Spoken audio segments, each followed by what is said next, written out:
ആ കാലത്ത് കിട്ടിയ ഒരുപാട് സിദ്ധികളും ആ കാലത്ത് കിട്ടിയ ഒരുപാട് അനുഭവ സമ്പത്തും ജീവിതാനുഭവങ്ങളും എല്ലാം തന്നെയാണ് ഇത്. മാത്രമല്ല എൻ്റെ കല്യാണം നടക്കുന്നതും ആ ഒരു കാലഘട്ടത്തിലാണ്. എൻ്റെ കല്യാണം നടക്കുന്നത് ഞാൻ അവിടെ തൊഴിലാളിയായിട്ട് നിൽക്കുന്ന സമയത്താണ്. എൻ്റെ ഭാര്യ എൻ്റെ അമ്മാവൻ്റെ മകൾ തന്നെയാണ്. അപ്പോൾ ആ ഒരു സമയത്തും ഞങ്ങളുടെ സാമ്പത്തിക സ്ഥിതി കാര്യങ്ങളും ജീവിത സാഹചര്യം വെച്ച് നോക്കുന്ന സമയത്ത് അതിൻ്റെ ഒരു തറവാട് കൊണ്ടും ചുറ്റുപാട് കൊണ്ടൊക്കെ ഞങ്ങളൊക്കെ എല്ലാം കൊണ്ടാണ് അവർ എൻ്റെ വൈഫ് കുറച്ചുകൂടി ഒരു സാമ്പത്തികമായിട്ടുള്ള ശക്തിയുള്ള ഒരു കുടുംബവശ. അവൾ പലപ്പോഴും തമാശയ്ക്ക് പറയാറുണ്ട്, എൻ്റെ വീട്ടിൽ അവൾ ആദ്യം വരുന്നു വന്നത് ഈ കടയിൽ നിന്ന് വാങ്ങുന്ന അരി കൊണ്ടുണ്ടാക്കുന്ന ചോറ് കഴിക്കാൻ വേണ്ടിയാണ്. കാരണം അവരുടെ വീട്ടിൽ എപ്പോഴും അവരെ വീട്ടിലുണ്ടാക്കിയ നെല്ലുകൊണ്ടുണ്ടാക്കുന്ന ചോറാണ് അവരൊക്കെ. ഈ കടയിൽ നിന്ന് വാങ്ങുന്ന ചോറ്, പിന്നെ അരി കൊണ്ടുണ്ടാക്കുന്ന ചോറ് അവരെ വീട്ടിൽ ആവശ്യമില്ല. കാരണം അത് വലിയ സൗകര്യമുള്ള വീടാണ്. കാരണം അവരുടെ കുടുംബം കുറച്ചുകൂടി ഇതാണ്. അപ്പോൾ അത് പക്ഷേ ആ ഒരു കാലഘട്ടത്തിൽ കല്യാണം നടന്നു. കല്യാണം നടന്ന സമയത്തും ഒരുപക്ഷെ പിന്നെ അവൾ എന്നോട് പലപ്പോഴും പറയാറുണ്ട്, ഞാൻ പലപ്പോഴും കൃത്യമായിട്ട് വീട്ടിലേക്ക് പോകാൻ എനിക്ക് പറ്റുമായിരുന്നില്ല. ഇവിടെ എന്തെങ്കിലും സമരം ഉണ്ടാവും. രാത്രി 11 മണി കഴിഞ്ഞാൽ അക്കരയ്ക്ക് തോണി ഉണ്ടാവില്ല. അപ്പോൾ എന്ത് ചെയ്യും? ഞാനിവിടെ തന്നെ ഓഫീസിൽ തന്നെ കിടക്കും. കല്യാണം കഴിഞ്ഞ ഉടനെ പ്രത്യേകം വേറെ സംഭവം ഉണ്ടായി. ഒരു വലിയ കൊലപാതകം ഉണ്ടായിരുന്നു അവൾ മാവൂരിൽ. ആ കൊലപാതകം നടന്ന സമയത്ത് ഒരു സുലൈമാൻ എന്ന് പറഞ്ഞ ഒരാൾ, RSSുമായിട്ട് ബന്ധപ്പെട്ട ആളുകൾ, അതൊരു കൊലപാതക സംഭവം ഉണ്ടായി. അതിൻ്റെ കേസുമായിട്ട് ഞാൻ ഹണിമൂണിൻ്റെ ഒരു കാലഘട്ടത്തിൽ തന്നെ ഇറങ്ങി പുറപ്പെട്ടൊരു 10-15 ദിവസം കഴിഞ്ഞിട്ടാണ് തിരിച്ചു വരുന്നത് തന്നെ. അപ്പോൾ ആ ഒരു കാലഘട്ടം എന്ന് പറയുന്നത് നമുക്കെന്താ, കുടുംബം, കുട്ടികൾ, വീട്, ഇതിനേക്കാളൊക്കെ ഉപരിയായിട്ട് നമ്മളെ ഈ സംഘടനാ വർക്കിന് പ്രാമുഖ്യം കൊടുത്താണ്. പിന്നെ എപ്പോഴെങ്കിലും പോകുന്ന സമയത്ത് ഇത്രയും ദിവസം പോരാതിരിക്കുമ്പോൾ അവൾക്കൊക്കെ ഒരു പരിഭവം ഉണ്ടാക്കാൻ വേണ്ടി എന്തെങ്കിലും ചെറിയ സ്വീറ്റ്സോ മറ്റോ വാങ്ങിച്ച് കൊണ്ടുപോകും. അങ്ങനെ അത്രയും പറ്റുമായിരുന്നു. അപ്പോൾ അങ്ങനത്തെ ഒരു കാലഘട്ടം ഉണ്ടായിരുന്നു. പക്ഷേ ഞാൻ ആ കാലഘട്ടത്തിൽ വളരെ സംതൃപ്തനാണ്. കാരണം ഞാൻ അവിടെ TV രംഗത്തുണ്ടായിരുന്ന സമയത്ത് ആ ഫാക്ടറിയിൽ ഒരുപാട് പല ജാതി സംഗതികളും നടന്നിരുന്നെങ്കിലും എനിക്കൊരു പ്രിൻസിപ്പിളിൽ അവിടെ നിൽക്കാൻ പറ്റി. ഒരു ഉദാഹരണം പറഞ്ഞാൽ, ഒരിക്കൽ അവിടുത്തെ ടോപ്പ് മാനേജ്മെൻറ്റ് വീട്ടിൽ കല്യാണമുണ്ട്. അപ്പോൾ ഞങ്ങളുടെ ഒരു സമരം നടക്കുന്ന സമയം. അപ്പോൾ ചില സംഘടനകൾ പറഞ്ഞു, കല്യാണ പന്തലിൻ്റെ മുമ്പിൽ നമ്മൾ സമരം ചെയ്യണം, പട്ടിണി സമരം ചെയ്യണം. അങ്ങനെ വന്ന് ഞാൻ പറഞ്ഞു, ഞങ്ങളില്ല. കാരണം കല്യാണം എന്ന് പറഞ്ഞാൽ അങ്ങനെയുള്ള മക്കളുടെ കല്യാണം പേഴ്സണലാണ്. നിങ്ങൾ തൊഴിലുടമയോട് സമരം ചെയ്യുന്ന സമയത്ത് അദ്ദേഹത്തിൻ്റെ മകളെ കല്യാണം പോയിട്ട് കുഴപ്പത്തിലാക്കുന്നതിന് അത് നമുക്ക് പറ്റിയതല്ല. ഞങ്ങളതിലില്ല എന്ന് പറഞ്ഞു. ഞങ്ങൾ സമരം ബഹിഷ്കരിച്ചു, അവർ സമരം ചെയ്തു. അത് കുറേ വിമർശനങ്ങൾക്ക് ഇടയായെങ്കിലും ഞങ്ങളുടെ യൂണിയൻ്റെ ഒരു വ്യക്തിത്വം അത് വികസിപ്പിക്കാൻ സഹായകരമായി തീരും. അങ്ങനത്തെ എല്ലാ സമീപനങ്ങൾ ഞങ്ങൾ എടുത്തിരുന്നു. ഞങ്ങൾക്ക് വ്യത്യസ്തമായ കാഴ്ചപ്പാടുണ്ടായിരുന്നു. അപ്പോൾ ഏതായിരുന്നാലും ശരി, മാവൂരിലെ കാലഘട്ടം, പിന്നെ കമ്പനിയെല്ലാം അടച്ചുപൂട്ടിപ്പോയി, കുറേ പ്രശ്നങ്ങളുണ്ടായി. ചാലിയാറിൻ്റെ മലിനീകരണ പ്രശ്നങ്ങളുണ്ടായി. ചാലിയാറിൻ്റെ മലിനീകരണ പ്രശ്നമൊക്കെ വന്നപ്പോൾ ഞങ്ങൾ ധർമ്മസങ്കടത്തിലാണ്. കാരണം എന്താ വെച്ചാൽ ഞങ്ങൾ നാട്ടുകാരുടെ യൂണിയനാണല്ലോ, അധികം ഞങ്ങളുടെ നാട്ടുകാരാണ് ഞങ്ങളുടെ യൂണിയനിലുള്ളത്. നാട്ടുകാർക്ക് മലിനീകരണത്തിൻ്റെ പ്രശ്നമുണ്ട്, കമ്പനി ഓടിപ്പോകേണ്ട കാര്യമുണ്ട്. അരി വാങ്ങുന്നത് അവിടെ നിന്നാണല്ലോ, അവിടുത്താണ് ജീവിതമാർഗം. കാരണം അന്ന് നിങ്ങൾക്കൊക്കെ ഓർമ്മ ഉണ്ടാവും, തൂപ്പുകാരന് 500 രൂപ ശമ്പളം എന്നുള്ളതായിരുന്നു അവിടുത്തെ വലിയ വർത്തമാനം. 500 രൂപ എന്ന തൂപ്പുകാരൻ്റെ ശമ്പളം എന്ന് പറഞ്ഞാൽ മഹാസംഭവമാണ്. അങ്ങനെയൊക്കെ ജീവിച്ചു പോകുന്നൊരു കാലഘട്ടത്തിൽ അപ്പോൾ ജനങ്ങളുമായിട്ട് ഈ മലിനീകരണത്തിൻ്റെ കാര്യത്തിലൊക്കെ കുറച്ച് അകൽച്ചയുണ്ടായിരുന്നു. ഞങ്ങൾ ബാലൻസ്ഡ് ആയിട്ടുള്ള പക്ഷമായിരുന്നു. കാരണം വെച്ചാൽ ഈ മലിനീകരണത്തിൻ്റെ അതിനുള്ള പ്രക്ഷോഭത്തിന് കൂടി ഞങ്ങൾ പൂർണ്ണമായി നിന്നില്ല. കാരണം കമ്പനി അടച്ചു പൂട്ടരുതെന്നായിരുന്നു ഞങ്ങളുടെയൊക്കെ പക്ഷം. പക്ഷേ പിന്നെ കുറച്ച് കഴിഞ്ഞപ്പോൾ കമ്പനിക്ക് ഫൈനാൻഷ്യലായിട്ട് നിൽക്കാനൊന്നും കഴിയാത്തതുകൊണ്ടല്ല, അതിൻ്റെ ലാഭമൊക്കെ അവർ വേറെ കൊണ്ടുപോയി, ഹരിഹറിൽ വേറെ കമ്പനി വന്നു. ഇതൊക്കെ വന്നപ്പോൾ പിന്നെ ഈ കമ്പനി മേൽ രണ്ടാമത് പണം മുടക്കൽ ലാഭമുള്ള കാര്യമല്ല, അതിന് മാത്രം അവിടെ നിന്ന് കിട്ടാനില്ലെന്ന് തോന്നിയപ്പോൾ പ്രൈവറ്റ് സെക്ടറല്ലേ, അവരത് പിന്നെ അങ്ങ് ഒഴിവാക്കാന്നുള്ള ഘട്ടം വന്നപ്പോൾ അതിൻ്റെ ഫലമായിട്ടാണ് ആ കമ്പനി അടച്ചു പോയത്. ഏതായിരുന്നാലും മലബാറിൻ്റെ തന്നെ ഈ രാഷ്ട്രീയ ഇതിൽ മാവൂർ ഗോളിയോർ റയൺസിൻ്റെ വരവും പോക്കും രണ്ടും ഒരു ചരിത്രമാണ്. EMS മിനിസ്റ്ററായിരുന്ന കാലത്താണ്, ചീഫ് മിനിസ്റ്ററായിരുന്ന കാലത്താണ് മാവൂർ കമ്പനിക്ക് പിന്നെ അനുമതി നൽകിയത്. അതിൻ്റെ സബ്സിഡി റേറ്റിൽ കൊടുത്തൊക്കെ ആ കാലഘട്ടത്തിലാണ്. പിന്നെ വന്ന ഗവൺമെൻറ്റുകളൊക്കെ തന്നെ ആ സ്ഥാപനത്തിന് വേണ്ടി വളരെയേറെ കാര്യങ്ങൾ ചെയ്തു.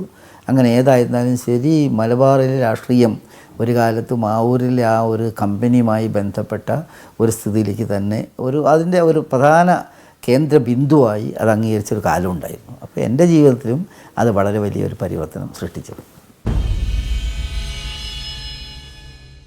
ഞാൻ ഇത് പറഞ്ഞല്ലോ പാർട്ടിയുടെ ഒരു പിളർപ്പുണ്ടായ സംഗതി. ശരിക്കും പറഞ്ഞാൽ ഈ ഒരു പാർട്ടിയിൽ പിളർപ്പുണ്ടാവുന്നത് വല്ലാത്തൊരു സംഗതിയാണ്. കാരണം എന്ന് വെച്ചാൽ എന്തുമാത്രം നഷ്ടങ്ങളും സങ്കടങ്ങളുമാണ് ഒരു പാർട്ടിക്ക് പിളർപ്പുണ്ടാവുമ്പോൾ ഉണ്ടാവുക എന്ന് അപ്പം ചിന്തിക്കില്ല. ഞാനും ചിന്തിച്ചിട്ടില്ല. ഞാൻ ഏറ്റവും ശക്തമായി അന്ന് പിളർന്ന ഇപ്പുറത്തുള്ള ലീഗിൻ്റെ, അന്ന് ഞാൻ യൂത്ത് ലീഗുമായിട്ട് ബന്ധപ്പെട്ട കാലമാണ്, അതാക്കിയ ആളാണ്. പക്ഷേ ജീവിതത്തിൽ ആ കാലമുണ്ടല്ലോ, പോയ കാലം തന്നെയാണ്. ആ കാലത്തെ നഷ്ടങ്ങൾ നിങ്ങൾക്ക് ഒരിക്കലും ബ്രിഡ്ജപ്പ് ചെയ്യാൻ ഒക്കില്ല. ഞങ്ങളുടെ പാർട്ടിയിലും കാര്യം അത് തന്നെയാണ്. പണക്കട്ടങ്ങൾ പിന്നെ അങ്ങനെ പോയി. പിന്നെ ഏറ്റവും പ്രധാനം CH തന്നെ. CH, സേഠ് സാഹിബ്, വീരാൻ സാഹിബ്, EM സാഹിബ്, അങ്ങനെയുള്ള സീനിയർ നേതാക്കന്മാരെല്ലാം അപ്പുറത്തുണ്ടായിരുന്നു. വലിയ വലിയ നേതാക്കന്മാരായിരുന്നു. ലീഗിൻ്റെ നേതൃസ്ഥാനത്തുള്ള വലിയ ആളുകളെല്ലാം അതിലുണ്ടായിരുന്നു. ഇപ്പുറത്താണെങ്കിലും അതുപോലെ തന്നെ. പിന്നെ K സാഹിബ്, MK ഹാജി, അങ്ങനെ തുടങ്ങിയിട്ട് പിന്നെ യങ്സ്റ്റേഴ്സായിട്ടുള്ള ഞങ്ങളെല്ലാവരും തന്നെ ഒരു കണക്കിന് ഇപ്പുറത്തായിരുന്നു. ചന്ദ്രയിലൊക്കെ ഉണ്ടായിരുന്ന സ്റ്റാഫിൽ പ്രധാനപ്പെട്ടവരൊക്കെ ഇപ്പുറത്തായിരുന്നു. അങ്ങനെ പാർട്ടി ഭൂരിപക്ഷം നോക്കുകയാണെങ്കിൽ തീർച്ചയായിട്ടും അപ്പുറത്ത് ഇന്ത്യൻ മുസ്ലിം ലീഗ് തന്നെയായിരുന്നു. അഖിലേന്ത്യാ ലീഗ് പൊതുവെ ചെറിയ ഒരു പാർട്ടിയായിരുന്നു. പക്ഷേ അഖിലേന്ത്യാ മുസ്ലിം ലീഗിന് അന്ന് പ്രസംഗവേദിയിൽ എഴുത്ത് രംഗത്തൊക്കെ ഉണ്ടായിരുന്ന കുറേ ആളുകൾ ഇപ്പുറത്തായിരുന്നു. അതിൽ ഏറ്റവും രസകരമായ കാര്യം എന്താണെന്ന് വെച്ചാൽ, ഒന്നാമത് ഒരു മീറ്റിംഗ് നടക്കുകയാണെങ്കിൽ നമ്മൾ അവരെയാണല്ലോ പറയുക. പ്രധാനമായിട്ടും അവർ നമ്മളെയാണല്ലോ. പൊതുവായിട്ട് മുസ്ലിം ലീഗിൻ്റെ ശത്രുക്കളെ അഡ്രസ്സ് ചെയ്യുന്ന കാര്യത്തിൽ, അവരെ വിമർശിക്കുന്ന കാര്യത്തിലല്ലല്ലോ നമ്മൾ ചിലവഴിക്കുക. പിന്നെ ഒരുപാട് അടിയും ബഹളങ്ങളൊക്കെ ഉണ്ടായി.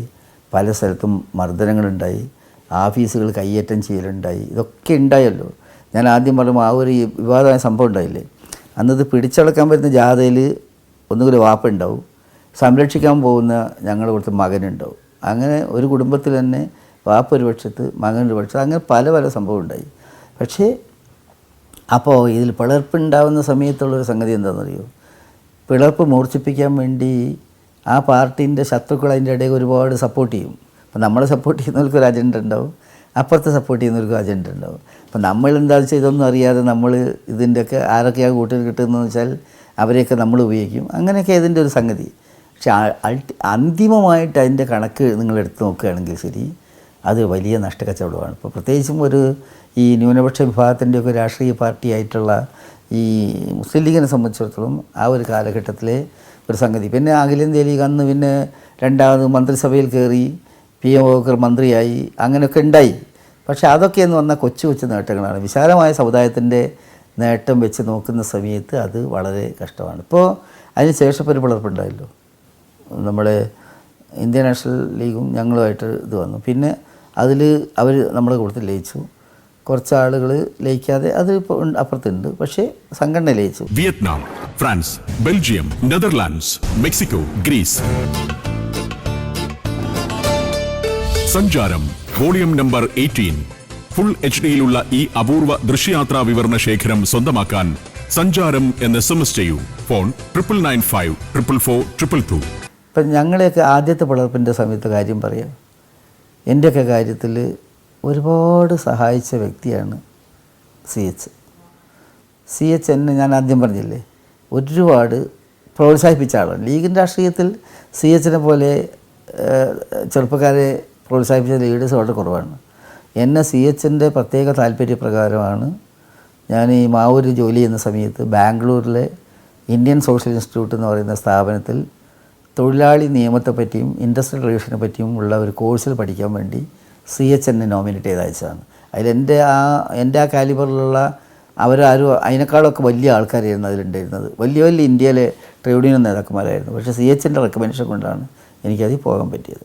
അങ്ങനെ ആ ഭാഗത്തുള്ള പല നേതാക്കന്മാരും നമ്മളുമായിട്ട് വളരെ അടുത്ത ആൾക്കാരായിരുന്നു. പിന്നെ അപ്പോൾ നമ്മൾ ഏതായാലും ഇങ്ങോട്ട് വന്നപ്പോൾ എന്തുണ്ടായി, ഇതെല്ലാം കുടുംബത്തിൽ അകൽച്ച പോലെയായി. മറ്റ് പാർട്ടിയിലുണ്ടാകുന്ന അകൽച്ചയേക്കാൾ വലുതാണ് ലീഗിൽ. കാരണം വെച്ചാൽ പിന്നെ ഇത് കുറച്ചും കൂടി വികാരപരമാണ്. കണ്ടാൽ മിണ്ടില്ല, കല്യാണത്തിന് കൂടില്ല, അങ്ങനത്തെ ഒരു സ്ഥിതിയിലേക്ക് പോകും. അപ്പോൾ ആ ഒരു ഇതൊക്കെ വളരെ ഒരു എന്താ പറയുക വളരെ വളരെ വേദന ഉണ്ടാക്കുന്ന കാരണമാണ്. പക്ഷേ ആ വേദന അന്ന് നമ്മളെ ആവേശത്തിൻ്റെ ഒരു ഇതിൽ ആ വേദന അന്ന് റീഡ് ചെയ്യാൻ നമുക്ക് പറ്റില്ല. പിന്നെ കാലം കഴിയുമ്പോൾ തിരിഞ്ഞു നോക്കുമ്പോൾ ആലോചിക്കുന്നത് എന്തിനായിരുന്നു ഈ ബഹളമൊക്കെ. പിന്നെ അതെല്ലാം കഴിഞ്ഞ് പിന്നെ പാർട്ടി ചോദിച്ചപ്പോൾ ഇന്നിപ്പോൾ ഞങ്ങൾ നോക്കിയാൽ പണ്ടത്തെ ഈ രണ്ട് പക്ഷത്തു നിന്നുള്ള ആരൊന്നും ആർക്കും ഓർമ്മയില്ല. ആ വിധത്തിൽ അതിൻ്റെ യോജിപ്പ് വന്നു കഴിഞ്ഞു.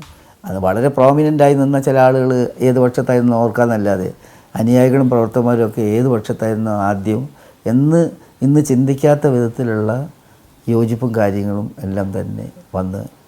അപ്പോൾ അതാണ്. പക്ഷേ നഷ്ടം തന്നെ. INLുമായിട്ട് വളർന്ന സമയത്തും അത് തന്നെ. കാരണം സേഠ് സാഹിബ് എന്ന് പറയുന്നത് വളരെ നല്ല മനുഷ്യനായിരുന്നു സേഠ് സാഹിബ്. അതുപോലെ തന്നെ ഈ മമ്മൂക്കൈ എന്നൊക്കെ പറയുന്നത്. അപ്പോൾ അവരൊന്ന് INLായി, PM ഇവരൊക്കെ INLായപ്പോൾ പീരാൻ സാഹിബ്. അപ്പോൾ എന്ന് വെച്ചാൽ അവരൊക്കെ ആരാണെന്ന് അറിയാവുന്നവർക്ക് അതിൻ്റെ വേദനയുണ്ട്, നമുക്കൊക്കെ. പക്ഷെ എന്ത് ചെയ്യാൻ നോക്കും, അങ്ങനെ സ്ഥിതി വന്നു. സേഠ് സാഹിബൊക്കെ എന്ന് പറയുന്നത് പിന്നെ എത്രയോ ലോകതലത്തിൽ അംഗീകാരമുള്ള നേതാവായിരുന്നു. അപ്പോൾ അതൊരു അകന്നു പോകുന്ന സമയത്തുണ്ടാകുന്ന വേദനയും പ്രയാസവും നഷ്ടവും വളരെ വലുതാണ് ഏത് പാർട്ടിക്കും. ശരിക്കും പറഞ്ഞാൽ വലിയ കാരണമൊന്നുമില്ല. കാരണം എന്ന് പറഞ്ഞാൽ ഇങ്ങനെ വന്നു. അപ്പോൾ ആദ്യത്തെ പിളർപ്പിൻ്റെ സമയത്ത് വന്നൊരു സംഗതി, CH മന്ത്രിസ്ഥാനത്ത് നിന്ന് ഒഴിവാക്കി പാർലമെൻറ്റിലേക്ക് മത്സരിക്കുന്ന ഒരു സംഗതി വന്നു. അപ്പോൾ അതിൻ്റെ പുറത്ത് ഇങ്ങനെ പറഞ്ഞ് അതങ്ങനെ ഇങ്ങനെ എന്നൊക്കെ പറഞ്ഞുണ്ടാക്കി അതിങ്ങനെ വന്നു, ഡെവലപ്പ് ചെയ്ത് വന്നു ഇങ്ങനെ അവസാനം അതൊരു പ്രോ കോൺഗ്രസ് പ്രോ LDF എന്നുള്ള നിലയിലേക്ക് 2 ടേൺ വന്നു. ഞങ്ങളൊക്കെ LDF അനുകൂലം, മറ്റത് കോൺഗ്രസ് അനുകൂലം. നേരത്തെ അങ്ങനെയൊക്കെ ഓരോ കളർ കൂടി അങ്ങനെയാണുള്ളത്. പിളപ്പ് വരുമ്പോൾ അതിന് എന്താ പറയുക, ഐഡിയോളജി അല്ലെങ്കിൽ അതിൻ്റെ മറ്റതൊക്കെ എന്ന് പറഞ്ഞാൽ അതിൻ്റെ കൂടെ ചേർക്കലാണ്. ഒറിജിനലി ഇതിലൊന്നും അങ്ങനത്തെ ഒരു ഇതില്ല. പിന്നെ അങ്ങനത്തെ വലിയ സംഗതിയൊക്കെ തത്വവും പരിവേഷമൊക്കെ പറയാൻ തുടങ്ങിയത് അതിലൊന്നും വലിയ കാര്യം ഉണ്ടായിരുന്നില്ല. അതൊക്കെയെന്ന് പറഞ്ഞാൽ ഒഴിവാക്കാമായിരുന്നു ഇന്ന് പറയാൻ എനിക്ക് തന്നെ ധാർമ്മിക അവകാശമില്ല. ഞാനും അന്ന് ഈ അതിൻ്റെ ഒക്കെ കൂടെ വളരെ സ്ട്രോങ്ങായി നിന്ന ആളാണ്. അപ്പോൾ ഏതായിരുന്നാലും ശരി, പിന്നെയുള്ള തലമുറക്കെങ്കിലും ഒരു പാഠമായി ഞാൻ പറയുകയാണ്. കാരണം ഒരു സംഘടന ഒരിക്കലും പിളരരുത്. എന്ത് അഭിപ്രായങ്ങളോ കാര്യങ്ങളോ ഉണ്ടെങ്കിൽ അത് അതിൻ്റെ ഉള്ളിൽ വെച്ചിട്ട് അഡ്ജസ്റ്റ് ചെയ്യുക. ഇനി അതും പറ്റില്ലെങ്കിൽ അതിനങ്ങ് ഒഴിഞ്ഞു പോകുക എന്നല്ലാതെ ഒരു സംഘടന ഒരിക്കലും ഒരു അകൽച്ചയിലേക്ക് പോകുന്നത് ഒരിക്കലും നല്ലതല്ല. പ്രത്യേകിച്ചും ഒരു സംഘടനയ്ക്കും നല്ലതല്ല, പ്രത്യേകിച്ച് ഈ മൈനോറിറ്റി പോലുള്ള ഇതിലെ കാര്യത്തിൽ ആ തരത്തിലുള്ള ഒരു സമീപനം ഒട്ടും നല്ലതല്ല. ഞാൻ പറഞ്ഞ പോലെ ലീഗ് രാഷ്ട്രീയത്തിൽ ഈ തൊഴിലാളി രാഷ്ട്രീയത്തിലൂടെ വന്ന ആളുകൾ വളരെ കുറവാണ്. അങ്ങനെയാണ് ഞാൻ വരുന്നത്. അപ്പോൾ അത് ഞാൻ പറഞ്ഞ പോലെ ഒരുപാട് അനുഭവ സമ്പത്തായി. പിന്നെ രാഷ്ട്രീയത്തിലേക്ക് വന്ന് മാവൂരിലിങ്ങനെ നിൽക്കുന്ന കാലത്ത് മാവൂരിലെ തൊഴിലാളി സമരങ്ങളും ട്രേഡ് യൂണിയൻ പ്രസ്ഥാനവും ഒക്കെ ആയിട്ട് നിൽക്കുന്ന സമയത്താണ് ഞാൻ പറഞ്ഞല്ലോ പാർട്ടി വളർന്ന് അങ്ങനെ ഞാൻ അഖിലേന്ത്യാ ലീഗിൻ്റെ പക്ഷത്ത് വന്നു. അതിലിങ്ങനെ അതിൻ്റെ സംസ്ഥാന സെക്രട്ടറി ഒക്കെ ആയിട്ട് നിൽക്കുന്ന സമയത്താണ് അന്ന് അഖിലേന്ത്യാ ലീഗിൻ്റെ പക്ഷത്തുണ്ടായിരുന്ന NA മമ്മു ഹാജി എന്ന് പറയുന്ന പെരിങ്ങളത്തെ MLA മരണപ്പെട്ടു. അങ്ങനെ 1985 ആ ഉപതെരഞ്ഞെടുപ്പിലേക്ക് എന്നെ നിയോഗിച്ചു അഖിലേന്ത്യാ ലീഗ്. അപ്പോൾ ശരിക്കും പറഞ്ഞാൽ ഞാനും ആ നാടുമായി നേരത്തെ അതിന് മുമ്പ് ബന്ധമുണ്ടായിരുന്നു. അഖിലേന്ത്യാ ലീഗിലുള്ള എൻ്റെ ആ ഒരു പ്രായവും അതിൻ്റെ ഒരു സംഗതി എല്ലാം കൂടി ആയിട്ട് സാഹിബിൻ്റെയൊക്കെ ഒരു വലിയ താല്പര്യപ്രകാരമാണ് ഞാൻ അവിടെ കൊണ്ടുപോയിടുന്നത്. അപ്പോൾ അതിന് മുമ്പ് ഒരു കാര്യം പറയട്ടെ. ഈ 85 ഞാനിവിടെ പോകുന്നതിന് മുമ്പ് 80-ലാണെന്ന് തോന്നുന്നു, 80-ലോ 81-ലോ ഒരു ഇലക്ഷൻ ഞാൻ മത്സരിച്ചു. ഇവിടെ തിരുവമ്പാടി ഉണ്ടായ ആദ്യത്തെ കൊല്ലം, ആദ്യത്തെ കൽപ്പറ്റയായിരുന്നു. തിരുവമ്പാടി മണ്ഡലം ഉണ്ടായ ആദ്യത്തെ തെരഞ്ഞെടുപ്പിൽ മത്സരിച്ച് ഞാനും ശ്രീക് ജോണും തമ്മിലാണ്. ഞാൻ അഖിലേന്ത്യാ ലീഗിൻ്റെ പക്ഷത്താണ്. ശ്രീക് ജോൺ അന്ന് വളരെ ഏരിയയിൽ മുഴുവൻ പ്രസിദ്ധനായിരുന്നു. അദ്ദേഹം ആ നാട്ടുകാരനും ഒരു കണക്കിന് ഞാനും ആ നാട്ടുകാരനും. കാരണം എൻ്റെ അമ്മേൻ്റെ നാട് ഈ കൊടിയത്തൂർ പഞ്ചായത്തിൽ ചെറുവാടിയാണ്. അപ്പോൾ അവിടെ ഞാൻ ഒരു കണക്കിന് പറഞ്ഞാൽ അവിടെ ലോക്കലാണ്. അതൊരു വളരെ വാശിയുള്ള തെരഞ്ഞെടുപ്പായിരുന്നു. ആ തെരഞ്ഞെടുപ്പിൽ 3000 വോട്ട് ഞാൻ പരാജയപ്പെട്ടു. ആദ്യത്തെ എൻ്റെ കന്നി മത്സരം തന്നെ എനിക്ക് പരാജയമായിരുന്നു. അത് വളരെ പക്ഷേ അതൊരു വലിയ ഇതായിരുന്നു, പെർഫോമൻസ് ആയിരുന്നു. കാരണം അത്രയ്ക്ക് ആ വോട്ടിൻ്റെ അടുത്തേക്ക് എത്തുമെന്ന് പ്രതീക്ഷയല്ല. അതിന് മുമ്പ് മറ്റൊരു കാര്യം പറയട്ടെ. തെരഞ്ഞെടുപ്പ് ഗോതയിൽ ഞാൻ ആദ്യം മത്സരിക്കുന്നത് തിരുവമ്പാടിയിലാണെങ്കിലും ഞാൻ അഭിമാനിക്കുന്ന മറ്റൊരു റെക്കോർഡ് കൂടിയുണ്ട്. അതായത് അന്ന് ആദ്യം 25 വയസ്സാകണമെന്നായിരുന്നു ഈ തെരഞ്ഞെടുപ്പിന് മത്സരിക്കാൻ. അന്ന് ആ കാലത്ത് ബാഫയ്ക്ക് തങ്ങൾ ആ പ്രായമാകുന്നതിന് മുമ്പ് കൃത്യമായിട്ട് എൻ്റെ ഡേറ്റ് ഓഫ് ബർത്ത് അറിയാത്തതുകൊണ്ട് സ്ഥാനാർത്ഥിയായി പ്രഖ്യാപിക്കപ്പെട്ട ഒരാളാണ് ഞാൻ, ബേപ്പൂർ മണ്ഡലത്തിൽ. പക്ഷേ അന്ന് എനിക്ക് പ്രായമാകത്തോണ്ട് മത്സരിക്കാൻ പറ്റിയില്ല. അങ്ങനെയുണ്ട്. അപ്പോൾ അതിനുശേഷം ഇപ്പോൾ ആദ്യം ഈ തിരുവമ്പാടി മത്സരിച്ചു. മലയോര പ്രദേശമാണ്. അതിശക്തമായിട്ടുള്ള മത്സരം ഉണ്ടായി. എൻ്റെ ഒരു വളരെ ചെറിയ പ്രായമായതുകൊണ്ട് ഞാൻ ഓടി നടന്നിട്ട് ആ ഇലക്ഷനിൽ ഞാൻ എത്താത്തൊരു മൂലയില്ല. എല്ലാ കുന്നും മലയും കയറി കല്യാണത്തറയിലും അടുക്കളയിലും അവിടെ ഇവിടെ എല്ലാം നടന്ന് ഒരു വലിയ ഒരു സംഗതി വെല്ലുവിളി അവിടെ ഉയർത്തി. 3000 വോട്ട് ഞാൻ പരാജയപ്പെട്ടു. അതെല്ലാം കഴിഞ്ഞതിന് ശേഷമാണ് ഈ പറയുന്ന ഒഴിവ് വരുന്നത്. മമ്മു ഹാജി മരിച്ചെടുത്ത് അഖിലേന്ത്യാ ലീഗിൻ്റെ പ്രതിനിധിയായിട്ട് എന്നെ ഇവിടുന്ന് നാട്ടിൽ നിന്ന് അവിടെ കൊണ്ടുപോയി നിർത്തി. ഒരുപക്ഷെ കേരളത്തിൻ്റെ ചരിത്രത്തിൽ നടന്ന ഏറ്റവും വാശിയേറിയ ഉപതെരഞ്ഞെടുപ്പായിരുന്നു അത്. കാരണം എന്താണെന്ന് വെച്ചാൽ പാർട്ടി പിളർന്ന സമയം, അതിൻ്റെ വമ്പിച്ച വാശി നിൽക്കുന്ന സമയം. എല്ലാവരും പറയേണ്ട ഒന്നുകിൽ അനുകൂലിച്ചോ അല്ലെങ്കിൽ പ്രതികൂലിച്ചോ അവിടെ വരാത്തവരായിട്ട് ആരുമില്ല. ഞങ്ങളുടെ നേതാവ് കുഞ്ഞാക്കൃഷ്ണൻ എന്നോട് പറഞ്ഞിട്ടുണ്ട് ഒരിക്കൽ, ഞാൻ ജീവിതത്തിൽ ഏറ്റവും കഷ്ടപ്പെട്ട പ്രവർത്തിച്ചത് രണ്ടും ബഷീറിൻ്റെ കാര്യത്തിൽ, ഒന്ന് തോൽപ്പിക്കാനും ഒന്ന് ജയിപ്പിക്കാനും. പെരിങ്ങളത്ത് മത്സരിക്കുന്ന സമയത്ത് ഞങ്ങൾ 2 പക്ഷത്തായിരുന്നു, വളരെ വാശി. പിന്നെ അദ്ദേഹം തന്നെ പറഞ്ഞു എന്നെ ജയിപ്പിക്കാനും അതേ വാശിയിൽ ഞാൻ ഈ പൊന്നാനി മത്സരിച്ചപ്പോൾ. അപ്പോൾ അങ്ങനെ ഏത് അപ്പുറത്താവട്ടെ അതിന് ആ ഒരു രംഗത്ത് വരാത്തവരായിട്ടുള്ള അത്രയ്ക്ക് വാശിയുള്ള തിരഞ്ഞെടുപ്പായിരുന്നു ഈ ശരിക്കും പറഞ്ഞാൽ ഈ പെരിങ്ങളം തിരഞ്ഞെടുപ്പ്. അതിൽ ഞാൻ വളരെ വലിയ ഭൂരിപക്ഷത്തിന്, നല്ല ഭൂരിപക്ഷത്തിന് ജയിച്ചു.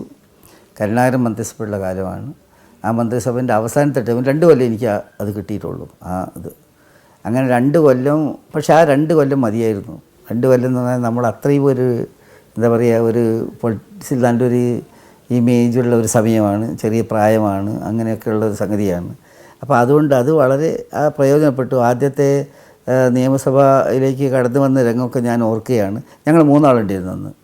ഞാനും ഒരു പുരുഷോത്തമൻ അഡ്വക്കേറ്റ് കാഞ്ഞങ്ങാടുന്ന്, പിന്നെ നമ്മൾ തിരുവനന്തപുരത്ത് നിന്ന് ആറ്റിങ്ങന്ന് വിജയദാസ്, ഞങ്ങൾ 3 പേരും അന്ന് ഇടതുപക്ഷത്തിൻ്റെ സ്ഥാനാർത്ഥികളായിട്ട് ജയിച്ച് വന്നു.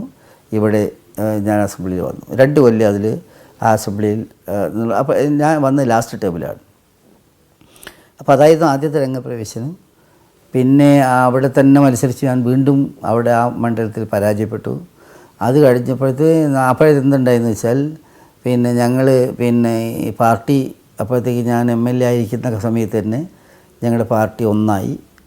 അതെല്ലാം കഴിഞ്ഞു.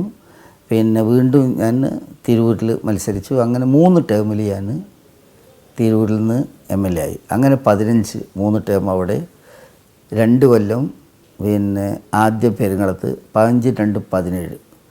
ആ 17 പ്ലസ് ഇപ്പോഴത്തെ 4.25, അപ്പോൾ ഒരു 22 കൊല്ലത്തോളമായി എനിക്ക് പാർലമെൻ്ററി രംഗത്ത് ഞാനുണ്ട്. സ്ഥാനത്ത് തന്നെ MLA ആയി 17 കൊല്ലം. ആ 17 കൊല്ലത്തിൽ 7 കൊല്ലം മന്ത്രിയായി. അതുകൂടാതെ ഇപ്പോഴത്തെ ഈ പാർലമെൻറ്റ്.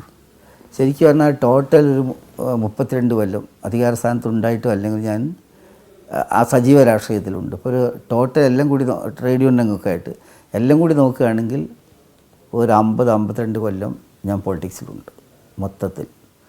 സ്ഥാനമുള്ളത് ഈ പറഞ്ഞ മാതിരി 22 വർഷം. 22 വർഷം ഒരു മനുഷ്യ ജീവിതത്തിൽ ചെറിയ കാലമല്ല. മാത്രമല്ല ഞാൻ തിരിഞ്ഞു നോക്കുന്ന സമയത്ത് എന്നെ പുഷ് ചെയ്യാനൊരു പ്രത്യേക ഗ്രൂപ്പൊന്നും ഉണ്ടായിരുന്നില്ല. എനിക്കങ്ങനെ പ്രത്യേകമായിട്ട് രാഷ്ട്രീയം അങ്ങനെ ഉണ്ടല്ലോ, ചിലർക്ക് ഒരു ഗ്രൂപ്പ്, അങ്ങനെയൊന്നും എനിക്കില്ല.